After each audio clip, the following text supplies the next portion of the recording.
Assalamualaikum warahmatullahi wabarakatuh. Perkenalkan, nama saya Muhammad Naufal Bawas dari Prodi Ilmu Komunikasi.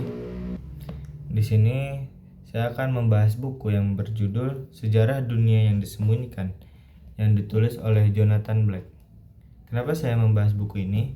Karena buku ini menantang pemahaman konvensional tentang sejarah dengan mengungkap perspektif dan fakta alternatif yang mungkin sengaja disembunyikan. Buku ini mengajak pembaca untuk mempertanyakan kembali narasi sejarah yang selama ini diterima dan membuka pikiran terhadap kemungkinan adanya interpretasi lain yang lebih lengkap dan akurat.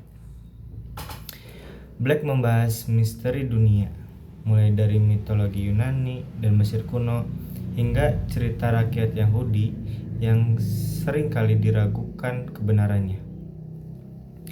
Ia juga mengupas tuntas berbagai topik menarik seperti awal mula Tuhan mengawasi pantulannya, zaman setengah dewa, zaman keislaman, okultisme Katolik, era Freemasonry, hingga kematian mistis umat manusia.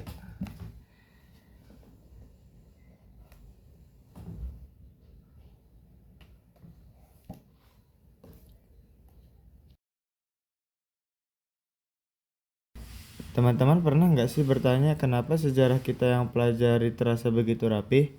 Siapa yang menentukan apa yang boleh ditulis dan apa yang harus disembunyikan?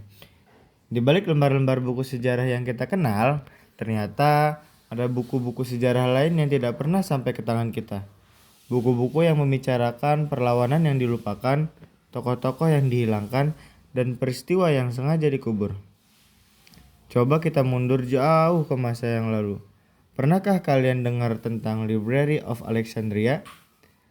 Sebuah perpustakaan legendaris di Mesir kuno yang konon menyimpan seluruh pengetahuan dunia, tapi hancur dalam kobaran api dan kita tidak pernah tahu apa saja yang hilang di dalamnya.